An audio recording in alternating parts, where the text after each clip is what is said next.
Lebih dari 90% perusahaan di Indonesia adalah perusahaan keluarga. Membuka lapangan kerja bagi masyarakat Indonesia.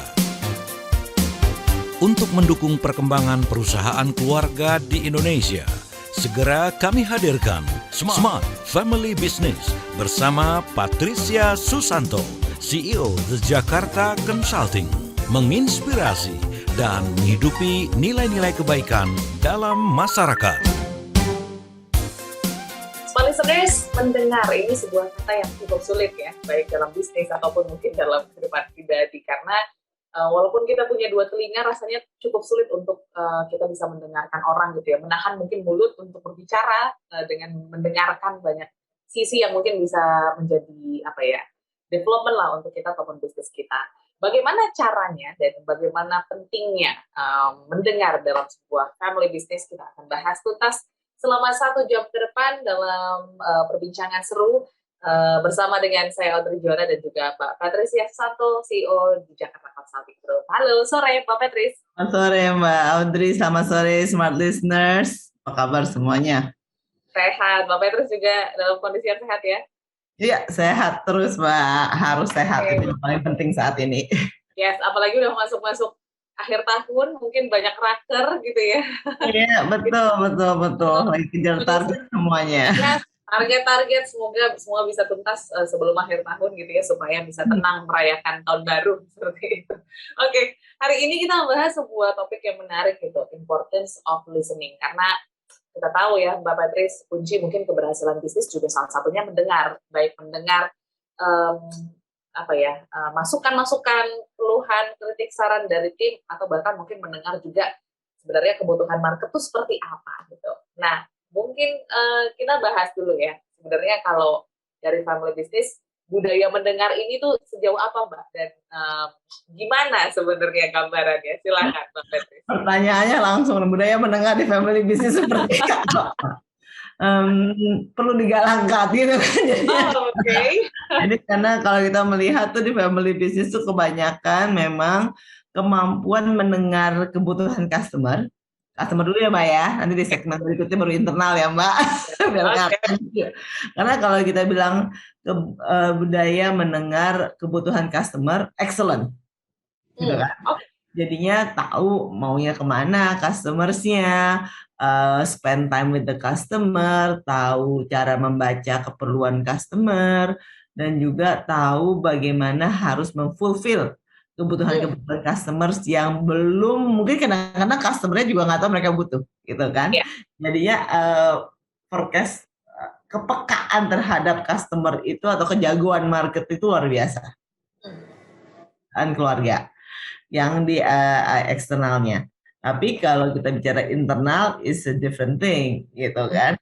Internal itu kan mereka yang melit. Nah, waktu mendengarkan kebutuhan karyawan, kebutuhan keluarganya sendiri, ini yang mungkin harus ditingkatkan lebih lagi. Karena itu biasanya kita melihat adalah kurang. Jadinya perusahaan keluarga itu kalau dengerin orang lain itu pinter gitu kan. Jagoan pokoknya kalau suruh mendengarkan customer mau kemana bisa, tapi kalau kita suruh mendengarkan internal itu paling sulit. Jadi contohnya gini Mbak, kita selalu bercanda kan, kalau kita buka toko tuh palu gada lah, apa lu mau gue ada besok, kalau hari ini nggak ada lusa ada gitu kan. Diusahain pokoknya. Bisa aja kita atur. Nah itu kemampuan mendengar yang luar biasa Mbak. Jadi dia begitu kita jualan bolpen, saya mau warnanya kuning, nggak ada bolpen warna kuning, saya buatkan kuning buat Bapak, gitu kan? Perlunya berapa dan lain sebagainya. Jadi mereka langsung bisa beradaptasi untuk memfulfill keperluan customer karena mereka mau. Atau mereka melihat gini, ini yang menarik juga adalah mereka melihat customer itu seringnya diskon. Mereka perbanyak bundling, kalau kita di supermarket namanya kayak bundling, kemudian kombinasi antara produk. Nah, kadang-kadang itu kita membelinya bisa lebih mahal. Atau kata-katanya buy to get to apa dan sebagainya, itu bisa membelinya kurang lebih sama, harganya nggak diskon banget. Tapi customernya seneng. Karena mereka customer itu maunya kalau diskon, kalau promo, kalau nggak promo nggak mau. Terus ada juga mereka mendengarkan juga customer itu sebenarnya tetap masih mau bayar harga premium selama ada diskon. Jadi kenapa kalau kita melihat saat ini biar nggak merusak harga, ini udah mau expired loh, gitu kan? Ya, Diskon udah mau expired. Sebenarnya expiration date-nya mungkin kalau kita lihat masih 6 bulan, 8 bulan, itu masih good enough, nggak perlu harus didiskon. Tapi ini kan untuk mendapatkan keuntungan di perusahaan lebih cepat dapat cash-nya dan custom untuk push customer untuk membayar, untuk membeli gitu kan. ya. Dan itu dilakukan karena mereka mendengar customer. Jadi kalau paling enak tuh kalau melihat retail store ya Mbak ya, karena pasti ada yang keliling kan. Nah keliling itu gunanya ngapain? Itu dengerin customer punya apa. Oh kalau dia belanja ini kombinasinya belanja sama A, B, C, D. Nah itu customer behavior kata kerennya itu kalau kita lihat di toko-toko sebenarnya sudah dilakukan oleh owners sejak dahulu kala. Dia tahu ini perlunya apa. Ada satu film nih Mbak, waktu pandemi saya kan nonton film di Netflix tuh ya Mbak, namanya Kim Convenient. Kim Convenient, Oke, ya, udah nonton juga ya Mbak ya? ya, betul. Nah, ini dia punya toko kayak Inuma, ya toko convenience store Lontong lah. ya, untuk lontong gitu kan. Nah, dia itu mendengarkan customernya, oh ini ada parade apa nih hari ini ya, dibuat spesial. Yang penting Ya. diskon. Kalau ibu sama anaknya dikasih permen, besok ini pasti datang lagi karena anaknya yang minta dia datang karena dikasih permen. Jadi gimmick-gimmick seperti itu jadi marketing tools yang luar biasa dan itu sangat adaptable. Dan kalau ada yang mau nonton film itu ya itu juga kelihatan sekali orang tuanya, ayahnya, customer ya cepet. Yes. Ke keluarga, waduh lemotnya minta ampun. Ya membuat warnanya juga lucu gitu Mbak ya. Karena itu sama keluarga manapun tuh hampir sama gitu. Oke, ini jadi case yang unik ya gitu. Karena mungkin kalau kita melihat dari perusahaan-perusahaan lain mungkin challenge untuk mendengarkan ke internal ini juga mungkin jadi PR. Tetapi kalau misalnya ada bonding family ini kan juga harusnya dekat gitu, harusnya kita lebih mudah gitu untuk mendengarkan. Tetapi nanti kita akan bedah juga ya Mbak Petrus ya, kenapa bisa terjadi. Nanti kita akan bahas di sesi berikutnya. Kalau misalnya serius mungkin ada sharing ya, pengalaman pribadi mungkin bicara tentang bisnis, mungkin seni mendengarkannya itu seperti apa. Boleh silakan sharing di 0812 11 12 959 atau bisa pergunakan YouTube kami karena kami sedang mengudara di channel YouTube di Radio Smart FM, jadi boleh langsung berkomentar di live chat kami. Kami akan kembali listeners untuk topik importance of listening setelah yang satu ini. Tetaplah bersama kami dalam Smart Family Business. Menginspirasi dan menghidupi nilai-nilai kebaikan dalam masyarakat.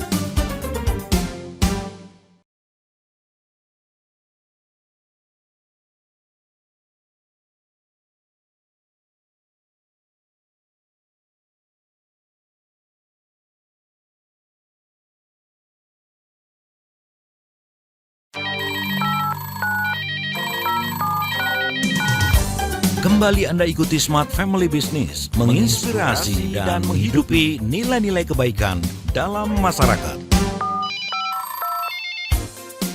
Baik, Smart Listeners, Anda masih mendengarkan Smart Family Business ya. Di hari ini, hari Selasa, di jam 6 sampai dengan jam 7 menemani mungkin kemacetan Anda atau mungkin aktivitas di bulan Oktober ini. Yang pasti importance of listening ini harus terus disuarakan ya Mbak Petrus, karena ini penting sekali untuk dalam sebuah bisnis. Even itu mendengar market ataupun mendengar kebutuhan ataupun mungkin masukan dari internal. Nah tadi kalau dari market tuh sudah menarik sekali ya, bahwa ternyata dari family business tuh lebih cepat untuk mendengar mungkin saran, masukan, kebutuhan dari para customer gitu ya Mbak Petrus. Mungkin ini dilakukan untuk sustainable bisnisnya kali ya gitu, atau seperti apa Mbak Petrus melihatnya?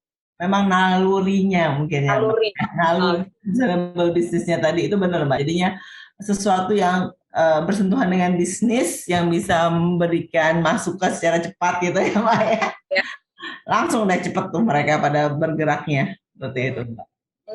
Oke, jadi ada nalurinya, tetapi balik lagi gitu ya, karena kalau bisnis kan bicara tentang tim atau mungkin masukan dari apa ya, dari dalam gitu, karena kan yang mengerjakan tuh orang-orang yang di dalam gitu Mbak Petris. Ini gimana nih, karena seperti yang Mbak Petris sampaikan sebelumnya, ini ada kesulitan gitu untuk mendengar dari sisi internalnya. Sebenarnya case-nya seperti apa, realnya seperti apa Mbak Petris?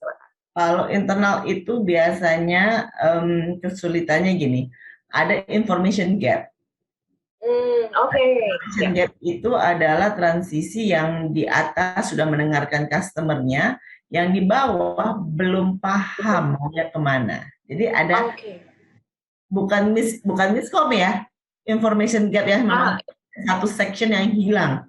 Hilang itu karena memang tidak dikomunikasikan dengan detail, dianggapnya sudah tahu lah, masa gitu aja nggak tahu gitu kan. Biasanya alasannya ini, kita kan sudah lakukan ini terus-terusan, terus gitu aja nggak tahu sih. Nah, ini yang biasanya information gap ini yang kita coba isi dengan meeting-meeting yang terstruktur. Harus ada, kembali lagi kita bilang kalau meeting ini agendanya apa. Kenapa kita harus melakukan, misalnya tadi ya, kita mau buka, kita punya toko kelontong gitu kan, kita harus cepat nih ngisi. Kenapa harus cepat-cepat ngisi? Belum tentu orang itu beli lagi. Ya kan? Dia cari bolpen, belum tentu besok dia jadi bolpen lagi. Tapi jadi bolpen dia doang, ngapain kita ngisi? Nah, tapi di satu sisi owners merasa dia perlu apa, semuanya kita harus punya gitu kan. Nah, kalau yang nanya udah 5 orang ya kita harus ada, yang nanya cuma 1 orang ya beda lah ya Mbak. Nah, itu biasanya analisa ini yang tidak disampaikan atau tidak dikomunikasikan dengan baik.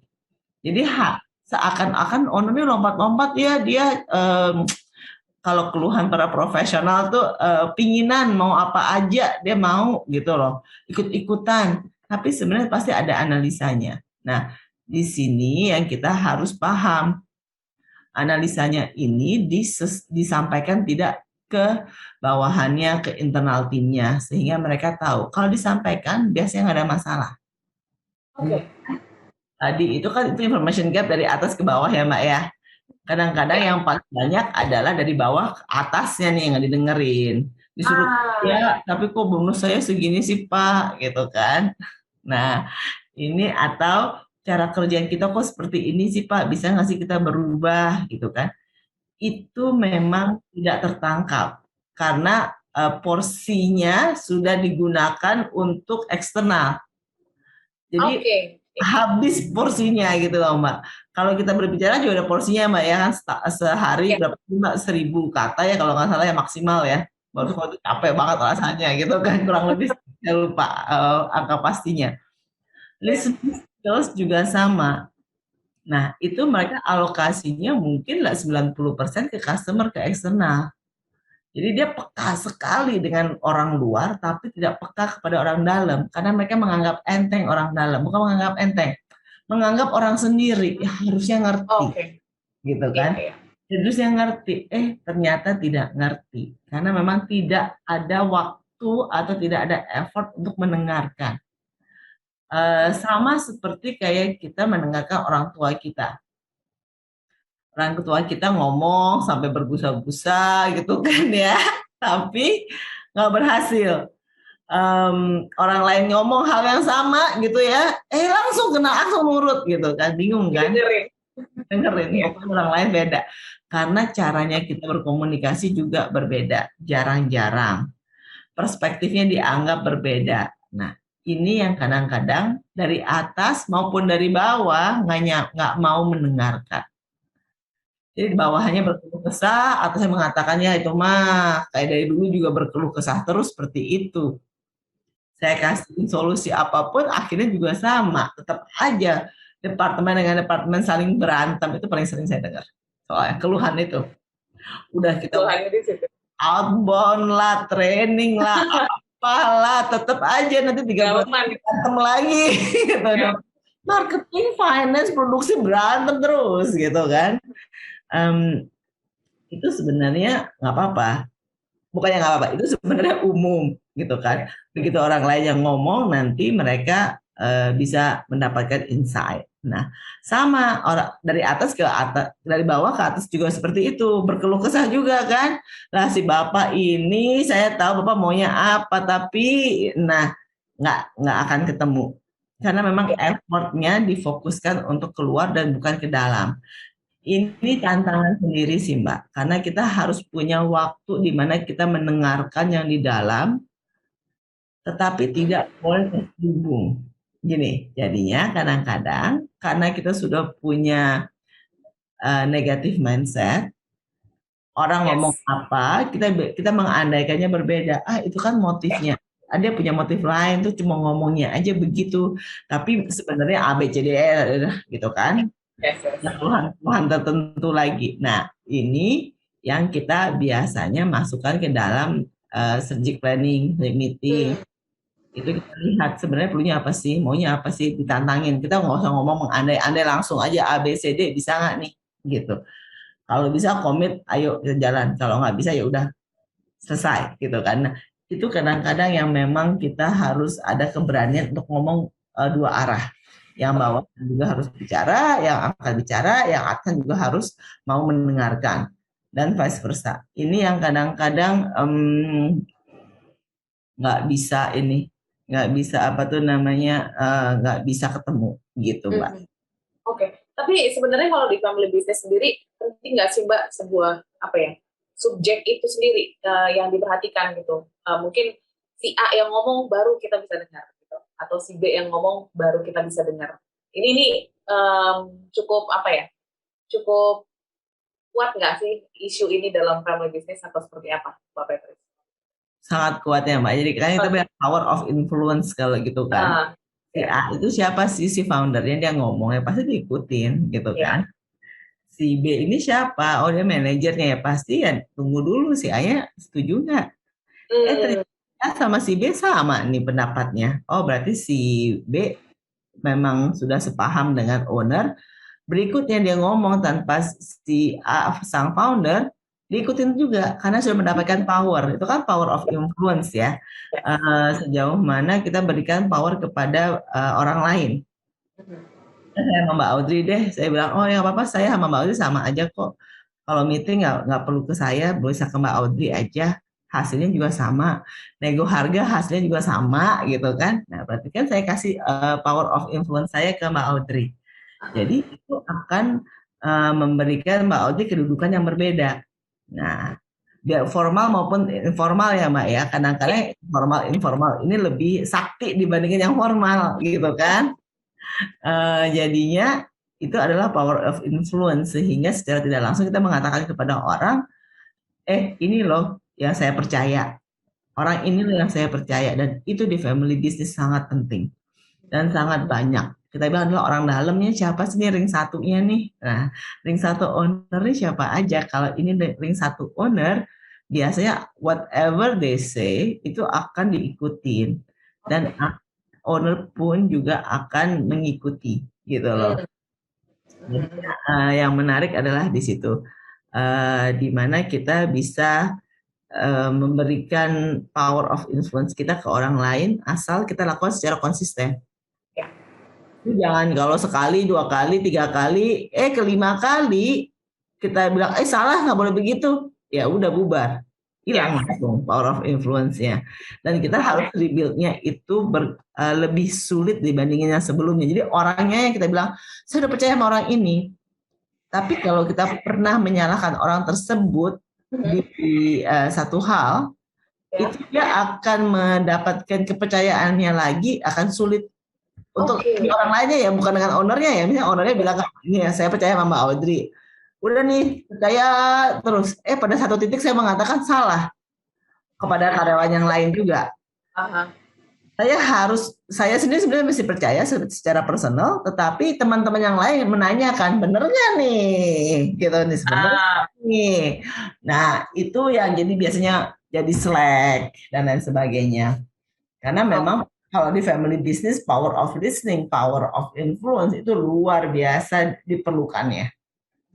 Oke. Nah, ini bagaimana untuk bisa kita mempunyai influence itu nanti kita akan bahas ya Mbak Petrus ya. Apakah memang harus ditunjuk gitu, mungkin dari founder atau mungkin dari ring-ring satu tersebut, atau mungkin kita bisa build up gitu. Nanti kita akan bahas di sesi berikutnya. Small listeners, jika ingin bertanya, ingin sharing, punya pengalaman, boleh banget ya. Silakan berkomentar di 0812 11 12 959 atau di channel YouTube kami di Radio Smart FM. Kami kembali setelah satu. Tetaplah bersama kami dalam Smart Family Business. Menginspirasi dan menghidupi nilai-nilai kebaikan dalam masyarakat.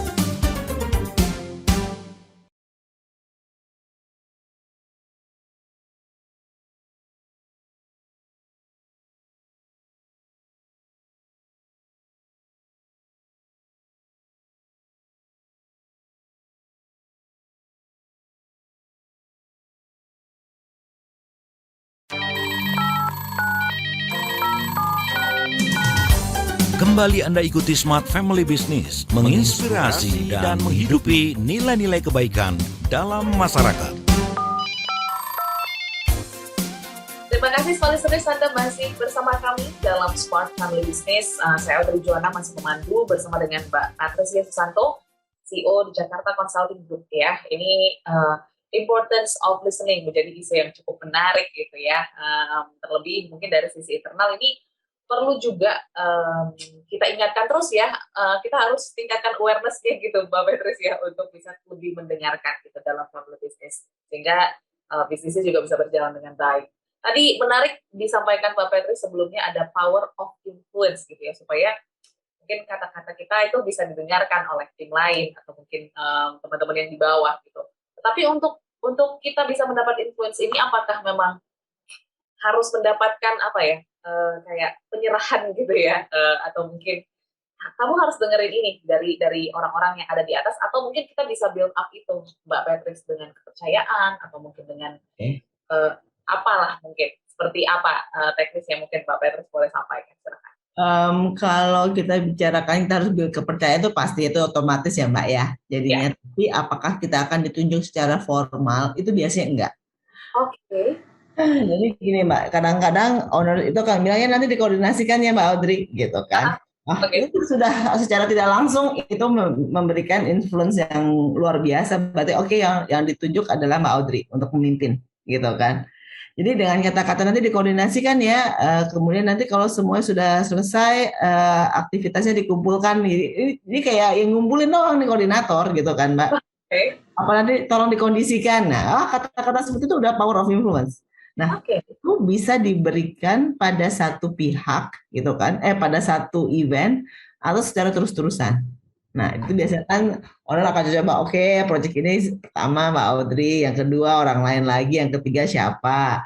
Kalau dia udah comfortable, lama-lama satu orang, ini jeleknya ya, satu orang dikasih kerjaan terus banyak banget, sampai job desk-nya apa dia juga nggak tahu lagi gitu kan. In one gitu maksudnya. Kalau udah seneng, owner tuh kalau udah seneng sama satu orang, ya udah dia percaya banget sama orang tersebut.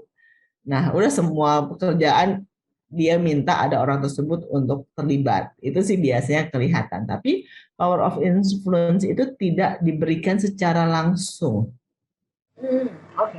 Formal bahwa dia kayak beda ya sama posisi ya Mbak ya. Kadang posisinya bisa lebih rendah atau sejajar, tetapi power of influence-nya bisa lebih tinggi. Kita mengatakan ini adalah sebagai informal leaders-nya juga. Informal leaders itu mungkin posisinya secara kompetensinya ya so-so, tapi mereka mendapatkan kepercayaan yang lebih. Analisanya mungkin mereka nggak terlalu kuat, tapi dipercaya karena memberikan informasi apa adanya. Jadi beda power of influence dengan kompetensi dan kecerdasan. Nah, kalau bilang orangnya cerdas nggak ya mungkin so-so aja, tapi dia ngerti flow of thought ownersnya. Itu yang membuat dia bisa memberikan informasi-informasi yang lebih dapat diterima kayak gitu. Jadi bukannya semata-mata dia jadi direktur apa-apa jadi power of influence-nya gede. Kadang-kadang direktur juga kalah sama sekretaris owner kan Mbak. Kita di organisasi yang paling benar fungsinya adalah sekretaris owner ya. Kalau dia nggak kasih kita ketemu ya udah nggak ketemu. Karena yang power paling the most important person in the organization is the secretary.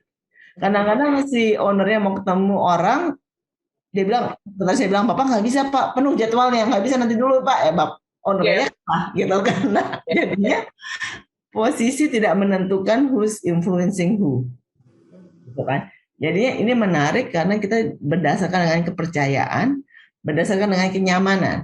Nah, nyaman ini kan relatif ya Mbak ya. Saya nyaman dengan Mbak belum tentu nyaman sama saya, gitu kan. Nah, ini adalah influence itu membuat kita lebih dapat bekerja sama, kita percaya, kita sepaham flow of thought-nya, itu membuat kita bisa mendengarkan. Jadi kalau tadi kita topiknya important of listening, sebenarnya power of influence ini kita identifikasikan di beberapa orang di organisasi, pasti nggak terlalu banyak. Orang-orang ini yang biasanya bisa menyampaikan aspirasi-aspirasi pegawai, gitu kan, ke atas, dan aspirasi-aspirasi manajemen ke bawah. Jadinya dua sisi.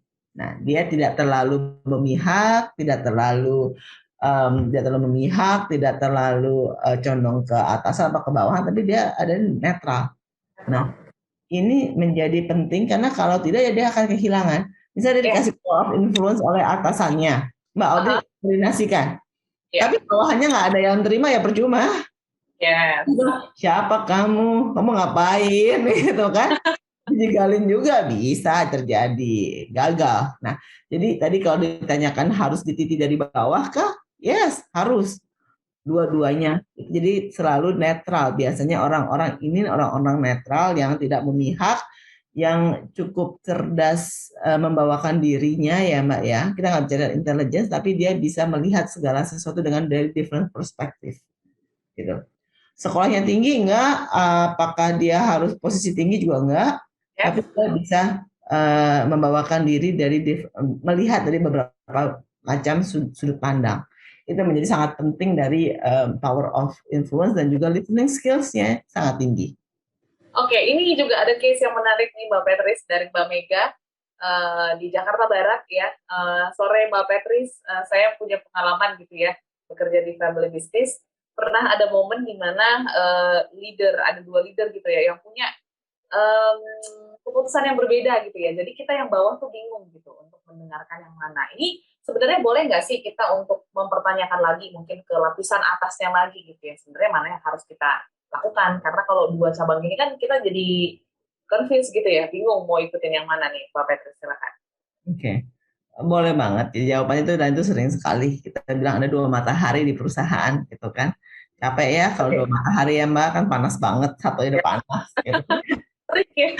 Kalau ada dua matahari panas banget. Nah, itu boleh banget tadi Mbak Mega untuk konfirmasi lagi ke atasannya. Yang mana nih yang mau diikutin? Itu sebenarnya lempar bola kan, karena atasannya Mbak Mega juga tahu, saya juga bingung mau ngikutin yang mana.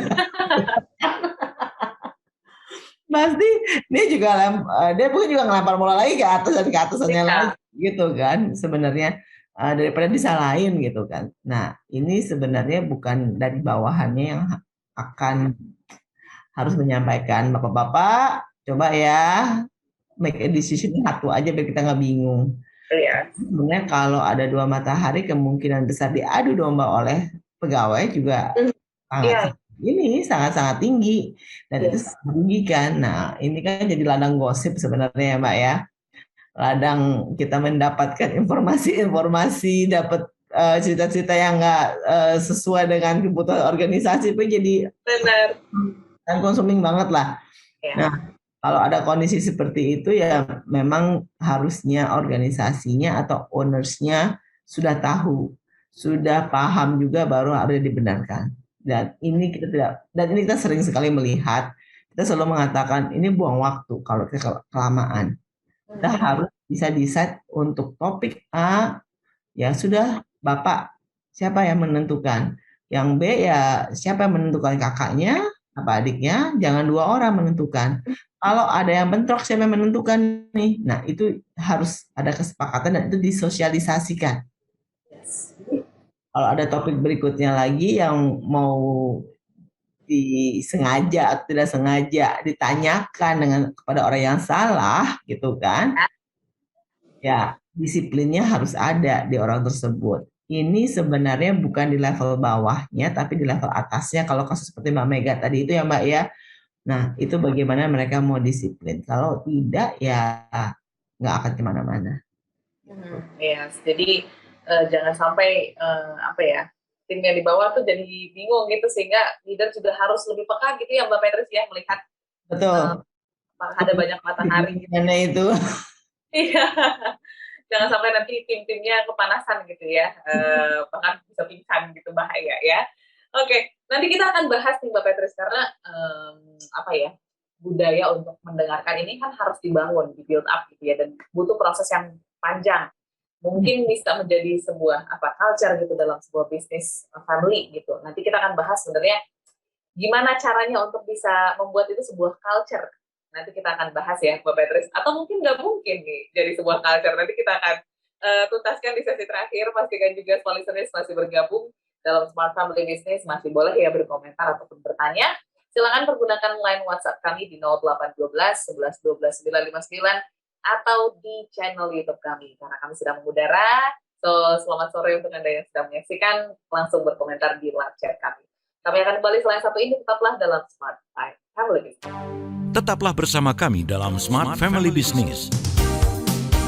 Menginspirasi dan menghidupi nilai-nilai kebaikan dalam masyarakat.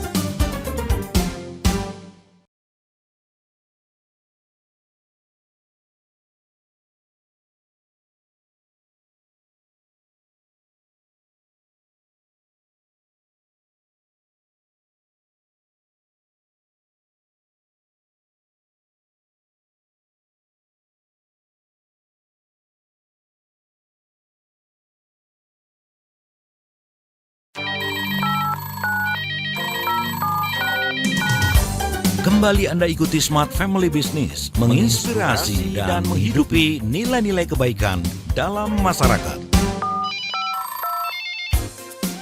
Listeners, memang susah-susah gampang ya untuk mendengarkan. Pastinya kita butuh telinga yang lebih besar lagi gitu ya, yang lebih terbuka lagi gitu untuk bisa mendengar, bahkan mungkin mengerem. Kadang kita banyakkan ngomongnya gitu ya Mbak Petris daripada mendengarkan.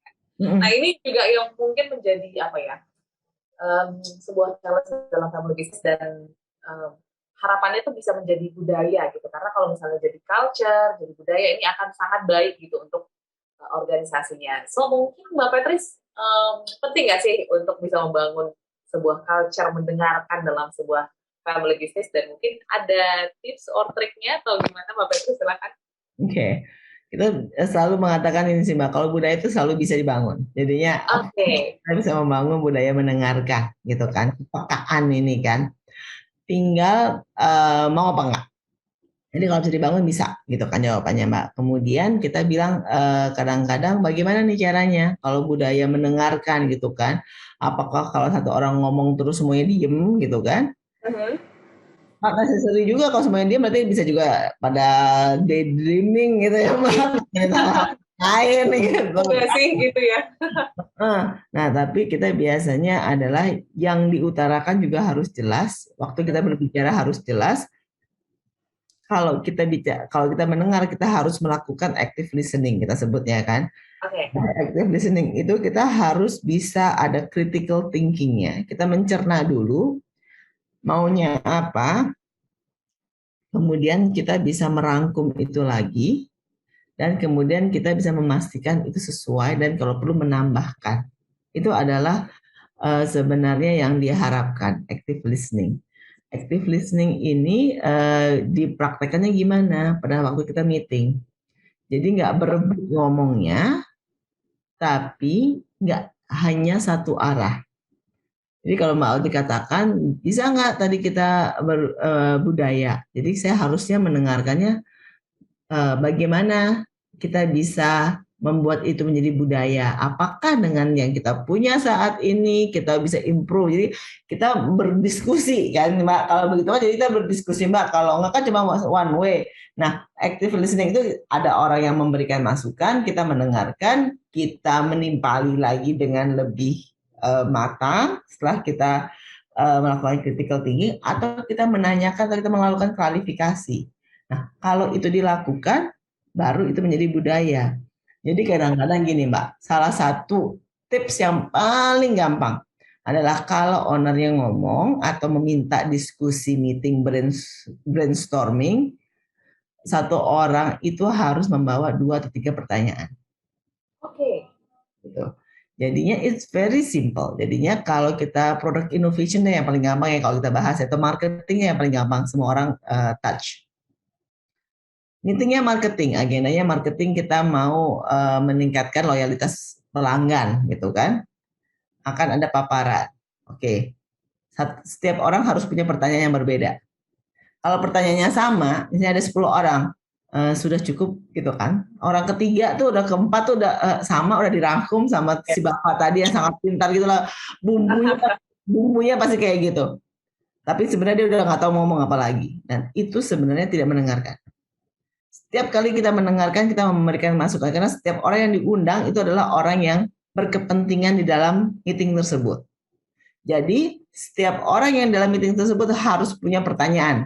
Gitu. Pertanyaannya berbeda. Kalau dia tidak berbeda, berarti dia tidak mendengarkan kawannya, gitu kan? Oke. Nah, ini yang sebenarnya perlu dilatih. Satu pertanyaan aja. Setiap kali itu ada 1 pertanyaan, 2 pertanyaan, itu terus lama-lama itu akan menjadi diskusi yang matang. Di challenge, saling men-challenge kan Mbak. Tapi kan dia bilang kalau sama owner, maksud kita nanyain owner sih, nggak apa-apa, kita boleh klarifikasi. Kita bukan mempertanyakan, Bapak tuh salah loh Pak, gitu kan. Apa Bapak yakin Bapak benar, gitu kan. Kita mengklarifikasi. Jadi Bapak maunya kami melakukan ABC, benar nggak Pak, gitu kan. Bapak bilang, oh jangan, oh salah, oh benar ya, ya itu. Jadi sebenarnya itu sangat perlu dilakukan dan itu sangat mudah. Bawa pertanyaan itu berarti kalian mendengarkan. Kalau pertanyaannya salah berarti nggak mendengarkan. Gampang menilainya, gitu kan? Kalau kita ngomongin marketing terus dia bilang ngomonginnya balik lagi ke SDM gitu misalnya. SDM kita nggak cukup. Apa tuh namanya? Kita nggak bisa melakukan itu karena kompetensi kita kurang.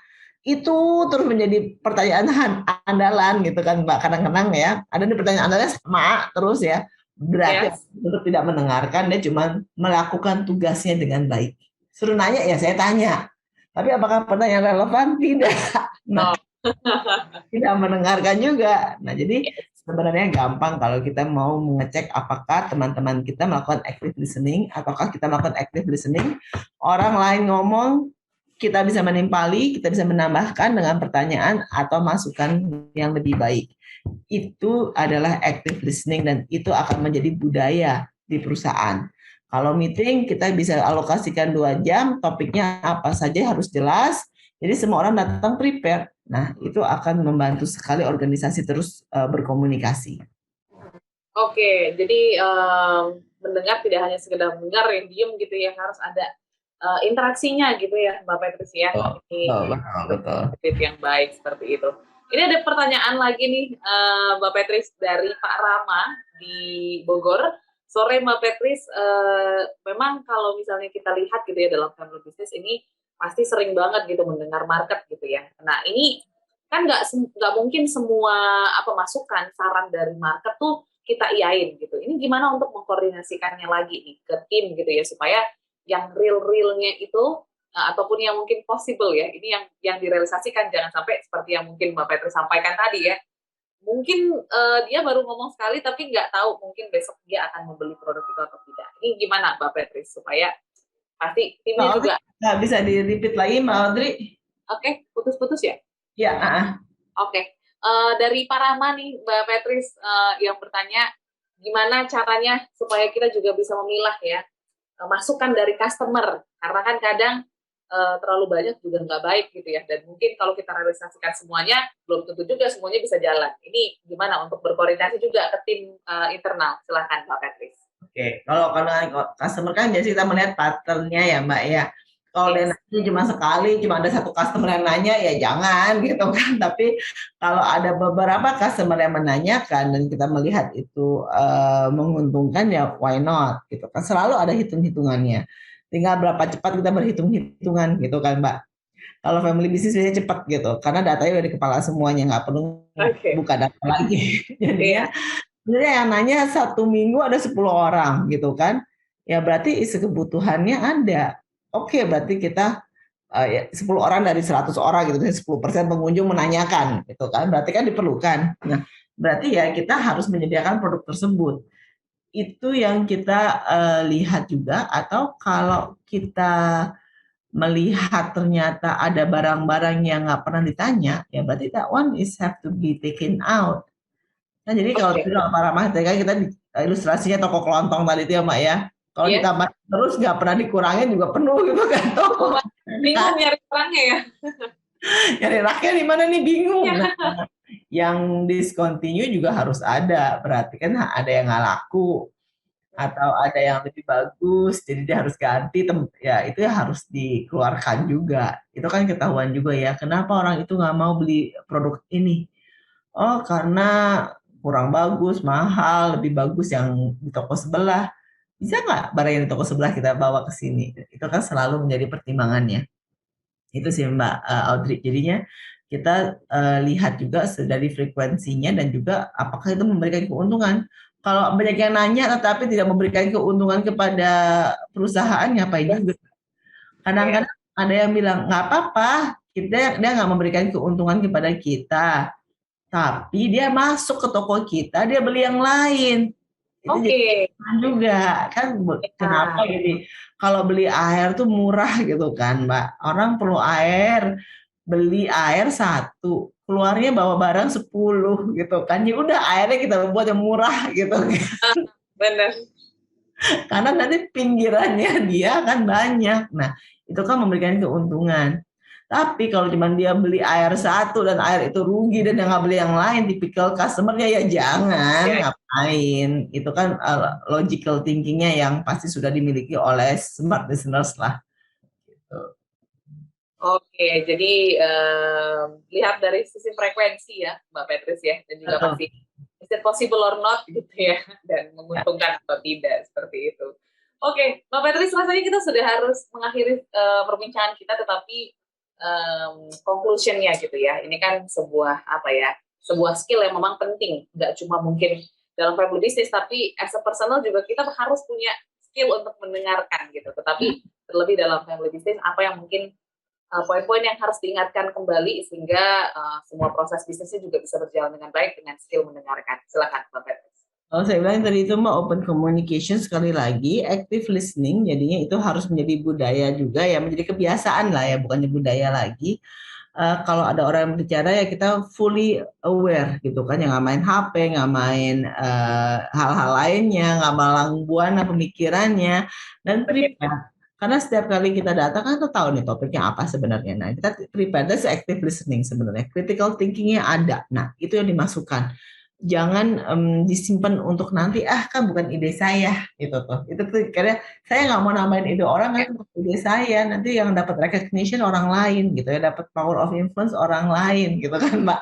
Nah, ini ya jangan juga gitu. Nah, itu yang harus disiapkan. Dan kemudian kalau di perusahaan keluarga sebenarnya alokasi waktunya ya yang harus ditambah untuk mendengarkan internal.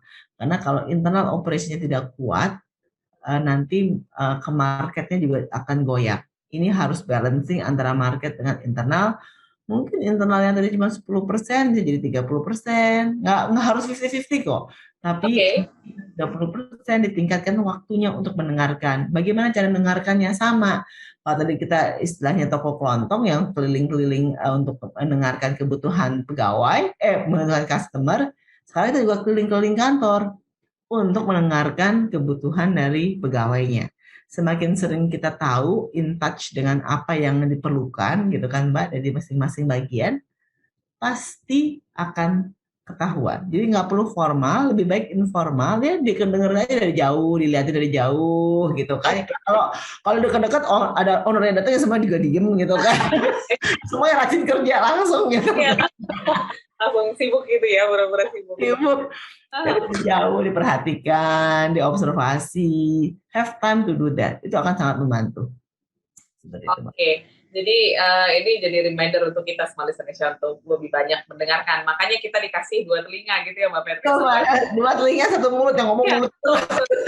Iya benar. Jadi jangan terlalu banyak ngomongnya, tapi lebih banyak mendengarkan sehingga ya kita jadi saling tahu gitu ya keinginan satu sama lain, tujuan dan juga pastinya jalannya akan lebih mudah seperti itu. So semoga ini bisa menjadi insight yang menarik gitu ya untuk Anda bawa ke family bisnis Anda atau mungkin ke pekerjaan sehari-hari pun it's good gitu ya. Jadi kita akan tunggu juga topik-topik menarik minggu depan ya Mbak Petris ya. Terima kasih Mbak Petris. Yes, thank you Mbak Petris. Begitu juga semua listeners yang sudah merespon pada sore hari ini. Terima kasih, sehat-sehat selalu dan hati-hati di jalan untuk Anda yang sedang berkendara. Waktunya kami pamit semua listeners. Saya Audrey Juwana. Saya Patricia Susanto. Sukses selalu untuk Anda dan sampai jumpa. Baru saja Anda simak Smart Family Business bersama Patricia Susanto, CEO The Jakarta Consulting, menginspirasi dan menghidupi nilai-nilai kebaikan dalam masyarakat. Terima kasih dan sampai jumpa.